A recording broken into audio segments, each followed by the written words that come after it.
I pulled into my parents' driveway, sunscreen on, bag packed. My mom opened the door and said, "You were never actually on the guest list. We figured you'd be fine alone." I smiled and drove away. That night, I got a payment request, $5,100, your share of flights and villa. I refused and sent $1 with a note, "You'll have a surprise." 2 days later, my family screamed when they saw me in Hawaii with. It was one of the worst travel preps I'd ever gone through. Nothing was smooth. I couldn't find my flip-flops, even though I swore I'd left them in the hallway closet. My sunscreen exploded in my bag. I had to switch duffels last minute when the zipper on my usual one snapped wide open like it had been waiting for this exact day to fall apart. The charger I packed was for an old phone, and I forgot to refill my prescription, which meant a detour on the way. Everything that could go wrong did. But I kept telling myself it would all be worth it. We were going to Hawaii, the first family trip in years, just the 5 of us, me, my parents, my sister Sarah, and her husband Dan. We'd been talking about it since spring, and now it was happening. A beach house, sunshine, something close to normal again, I thought. My parents told me to swing by their place the night before since our flight was early. It made sense. I'd crash on the couch. We'd head to the airport together. I even picked up some snacks to share on the flight. I had everything packed, sunscreen already on like a dork, music playing in the car. Full-on vacation mode activated. I pulled into the driveway just as the sun was starting to dip. I grabbed my bag, walked up, and knocked. My mom opened the door. She didn't even look surprised to see me, more like mildly inconvenienced. Then she hit me with it, "You weren't actually on the guest list. We figured you'd be fine alone." I thought she was joking. I stared at her, waiting for the punchline. Nothing. Inside, I saw their bags lined up by the stairs, a cooler, sun hats, passports on the hallway table. Sarah and Dan were laughing at something on her phone in the living room like it was just another night. "What are you talking about?" I asked. She gave me this look like she was trying to soften it but didn't have the energy. "Sarah's had a rough time lately." She asked if we could make this trip just about her and Dan. No tension, no stress. "You two haven't been getting along," and honestly, we agreed. We wanted her to have something peaceful. They dumped me. Not because of logistics, not because of a mistake, but as a gift to Sarah. Like excluding me was an act of love for her. I looked over her shoulder one last time. My dad was in the kitchen, facing the other way, pretending to stir something he clearly wasn't cooking. No one said anything. No one moved to stop me. So, I left. Back in my car, I sat there for a few minutes, not even angry yet. Just embarrassed. Not just that they cut me out, but that I didn't see it coming. The last few months, every time we talked about the trip, it was vague, "We'll let you know. We're still confirming things." I thought they were just being disorganized. But no, they'd planned everything around me, not including me. At around 10:47 p.m. that night, I got a Venmo request from my mom, $5,100, your share of flights and villa. I stared at it, smiling. Then I sent back $1 with a note, "You'll have a surprise." I opened my laptop. I checked the flight number I'd suspected they were taking. It still had seats available. I booked one. Same time, same gate. They wanted Sarah to have peace. Fine. But I wasn't going to soak in my apartment for 5 days while they posted selfies from the beach. I found a better place, a private cabana, luxury villa, full ocean view, separate entrance. 5 days. I booked it all under their last name. And I added a note to the reservation about how the Miller family prefers early check-in and a bottle of champagne. I didn't want revenge. I wanted peace, too. But mine was going to come with a better view and a key with their name on it. I got to the airport early. I didn't want to risk anything. Not with how perfectly this was all lining up. I even parked in long-term parking like I was just another member of the family flying out for a week in paradise. I kept my hoodie up and my headphones on, not because I needed them, but because I didn't want to be seen too soon. I knew we were on the same flight, I just didn't want them to know that yet. Boarding started, and I spotted them near the gate. My dad was holding his usual travel folder like a briefcase, even though everything's digital now. Sarah had a designer neck pillow looped through her suitcase handle, laughing with Dan over something on her phone. My mom was tapping her foot, checking her watch every few seconds. I waited until the final boarding call. I slipped past them in group 4 while they were distracted with a gate agent about a window seat. Walked right by. Nobody noticed. It was kind of beautiful. The plane was full. I took a middle seat, head down. I slept through most of the flight. I woke up somewhere over the Pacific just as the flight attendants were handing out drinks. They were a few rows ahead, talking and laughing like they were already on vacation. When we landed, I let them go first. They rushed off, excited, ready to start their curated family getaway without the problem child. I hung back, took my time, and when I stepped into the arrivals area, there it was, my driver holding a sign that said Miller family. He didn't even ask questions, grabbed my bag, and led me to a black SUV with cold towels and a basket of fresh fruit in the back. I didn't even have to touch my luggage. The resort was 20 minutes up the coast, a private estate, technically, separate from the main hotels. My cabana had its own infinity pool, a hammock strung between two palms, and a deck that opened right onto the sand. I checked in. The staff greeted me with, "Aloha, Mr. Miller. We've got everything set up for you and your guests." I nodded. "They'll be joining later." That was enough. Meanwhile, I knew where they were staying. A decent resort, sure, but cramped. One shared villa for the four of them. Limited beach access. Family-friendly, noisy, very public. That night, I took a walk near their side of the island just to see it. I stayed out of sight, but close enough to watch them shuffle onto the beach, clearly irritated about something. My guess? They had just tried to check in under their last name and got told someone else had already taken the good room. They didn't know it yet, but this was only the beginning. By morning, they'd be making calls, trying to figure out what had happened. And I'd be 3 margaritas deep on a lounger, reading a book I didn't even plan to finish. I wasn't trying to ruin their trip, I was just letting them feel what it's like to be left out. The first morning felt like something out of a brochure. The ocean was quiet. The breeze came through like it had been designed for that specific Tuesday. I had no messages, no calls, no noise, just a plate of tropical fruit I didn't recognize and the sound of waves. It was the first time in a long time I didn't feel like I was orbiting around someone else's life. By 9 a.m., the messages started coming in. First was a text from my mom, "Did you do something with our reservation?" I ignored it. Then Sarah chimed in, "We need to talk. Something weird's going on with the villa." That one made me smile. She followed it up with a voice message I didn't listen to. What happened was exactly what I expected. They tried to check in only to find out that Miller had already claimed the beachfront cabana, and there was no second booking. The staff told them the name had been flagged for VIP check-in hours earlier. They were bumped to a downgraded room farther from the beach. No view, no extras. It was the only thing available. They were furious. By noon, I finally answered one of my dad's calls. He asked if I had booked something in their name. I said I had. He asked why. I told him, "I figured you'd be fine alone." He hung up. I spent the day lounging by my pool, ordering ridiculous food just because it was on the menu. 2 women I met that morning at breakfast, Cassie and Joy, ended up joining me for drinks. They were from Seattle, here for a bachelorette party that got cancelled last minute. We clicked instantly.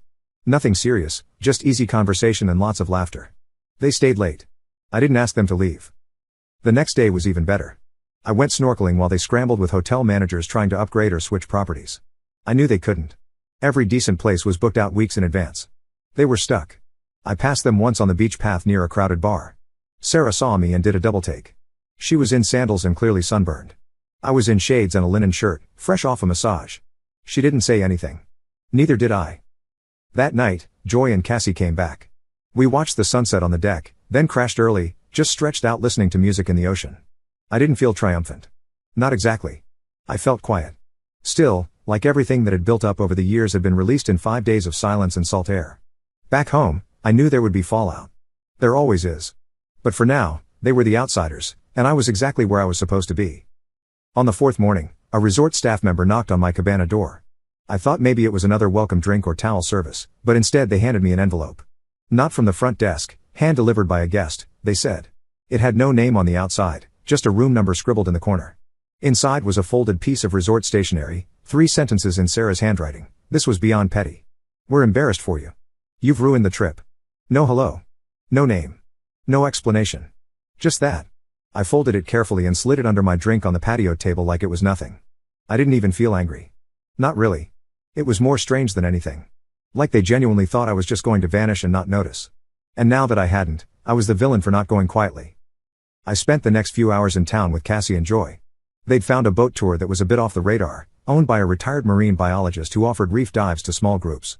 It ended up being just the 3 of us. We took turns diving, swam with sea turtles, and drank out of real coconuts. At one point, Cassie leaned back on the boat deck and said, "Is this what life's supposed to feel like?" I didn't answer, but I knew what she meant. Near the end of the tour, Joy snapped a photo of us laughing, me between them, shirt off, drink in hand, ocean in the background, and she posted it on Instagram. I didn't even think about it at the time, just another vacation pic, but that was the spark. By the time we got back to the cabana, my phone had 5 missed calls from my dad. Then a long message, "Delete the photo. This is going too far. You're deliberately trying to humiliate the family."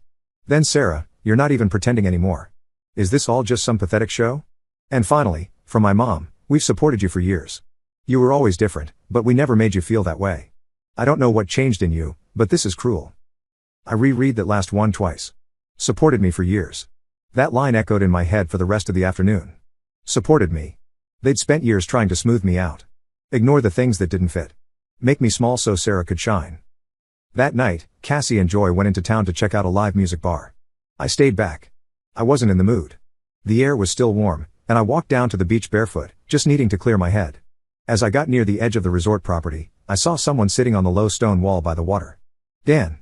He was alone, nursing a beer, staring at the ocean. He saw me but didn't flinch. After a second, he raised the bottle like a lazy wave.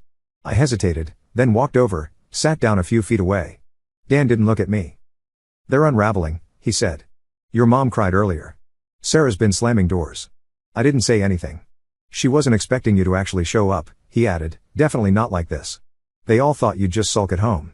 I glanced at him. Did she ask them to leave me out? He didn't answer immediately, took a sip, then said, it was her idea. I think they went along with it because it seemed easier than dealing with another fight. I nodded slowly. He glanced over.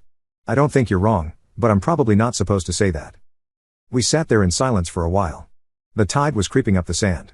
A crab skittered past us like it didn't want to get involved. When I stood to leave, Dan said, they're going to keep coming after you when we're back. I know. Back at the cabana, Cassie and Joy were curled up on the daybed, both half asleep under a throw blanket.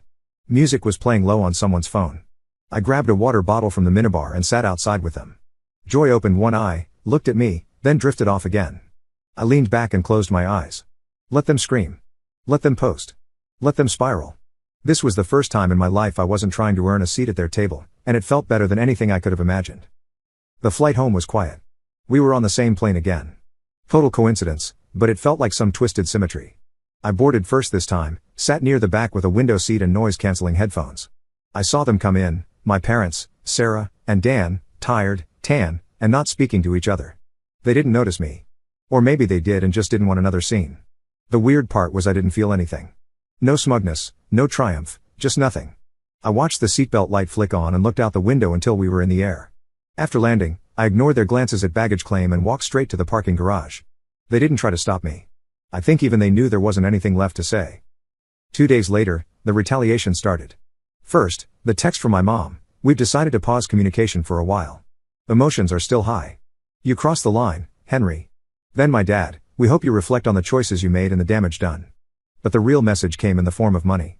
They filed a formal payment request through Venmo again, $5,100 flights, villa. Emotional distress not included. I denied it. They tried again. I denied it again.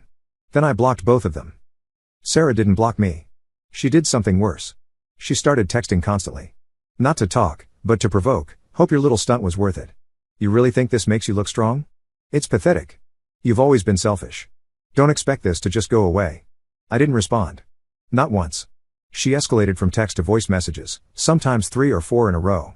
I deleted them all without listening. At work, I didn't mention the trip. My coworkers asked how Hawaii was, and I just said, quiet, just what I needed. No one pried. Cassie and Joy followed me on Instagram. We exchanged a few messages, but it was clear we'd each go our own way, and that was fine. What we had was short, simple, and exactly what I needed in that moment. Nothing more.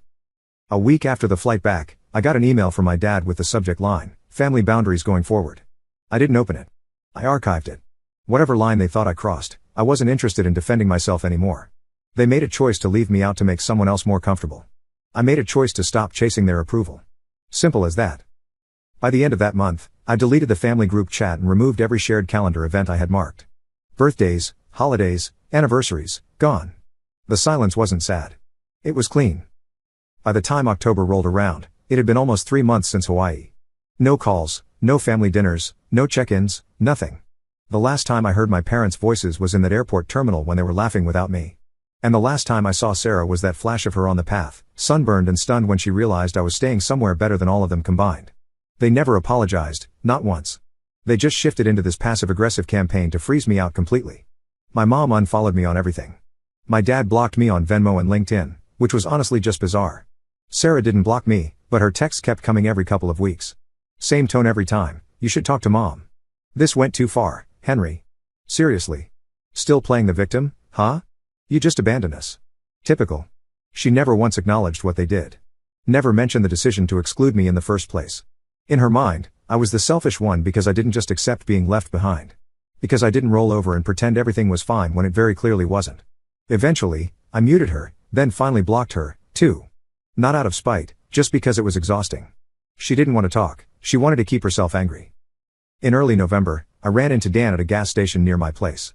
He was alone. He gave me a small nod when we made eye contact, then walked past me without saying a word. I didn't stop him, didn't care to. I was done reaching for people who didn't know how to hold anything that wasn't about them. A few days later, I got one last letter in the mail from my mom, handwritten, a full page. She said she hoped I was okay, that she didn't understand where all this anger came from, that it was tearing the family apart. She wrote that forgiveness was still possible, but only if I came forward and admitted my pardon, creating such an ugly division. I folded it neatly, put it in the drawer next to my bed, and never read it again. That was the last time any of them reached out. Christmas came, then my birthday. I spent both with a few friends from work. No drama, no forced small talk, no walking on eggshells. I thought about Hawaii sometimes.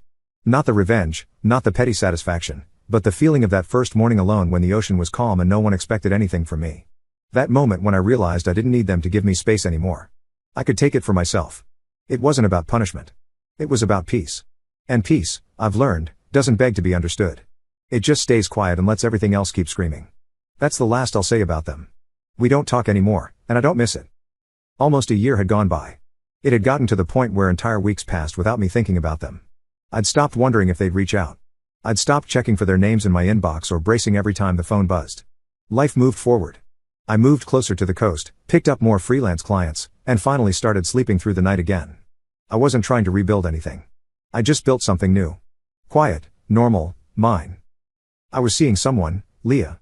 We met at a gallery opening and hit it off without trying too hard. She didn't dig into my past, and I didn't unload it. For the first time in forever, I had space around me that didn't feel like it belonged to someone else. Then last Tuesday night around 8:30, there was a knock at my door. It wasn't expected. I hadn't ordered food, and no one ever visited without texting first. I assumed maybe a neighbor needed something or a delivery ended up at the wrong unit. I opened the door and Sarah was standing there. She looked rough, not in a dramatic falling apart way, but in a way that said she hadn't been winning for a while now. Her hair was pulled back, badly dyed darker, and she had no makeup on. She wore this windbreaker I swear I'd seen her wear in college, back when things still made sense between us. Neither of us said anything for a moment. Then she looked at me and said, "Mom's in the hospital." My mouth opened before my brain caught up. "What happened?" "Heart attack," she said. "Mild. They said she'll recover." "But she asked for you." I just stood there. I didn't move. Didn't breathe for a second. I couldn't even picture my mom in a hospital bed. Not because she seemed invincible, but because I had finally filed all of them away into a part of my mind I didn't visit anymore. Sarah kept going. "She said your name before mine. Not Dad's, yours." I didn't know whether to believe her. She handed me a folded piece of paper. Just one line written on hotel stationery: "If I was wrong, I'm sorry. I love you either way." No signature. No over-explaining. Not like her. I didn't ask if she meant it. I didn't ask why now. I just stared at the paper. Then Sarah said something I didn't expect. "She's scared you won't come. Not because you're angry. Because she thinks maybe you've actually moved on." It was the most honest thing she'd said to me in years, maybe ever. And for a brief second, I felt it. That crack in the wall I built. Not a collapse, not forgiveness, just a flicker of something I didn't want to name. I asked how she got here. She said she took a rideshare. Her car was in the shop. The Sarah I knew wouldn't be caught dead without her car. I watched her turn and walk back down the driveway without waiting for a response. I closed the door, sat in the dark with the note still in my hand. Leah texted me an hour later, just a simple, "Want me to come over?" I stared at the screen. Then I replied, "Not tonight. It's been a weird day." I didn't go to the hospital. I didn't call anyone, but I didn't throw away the note either. It's still on the kitchen table, folded, waiting. And for now, that's all I'm ready to give.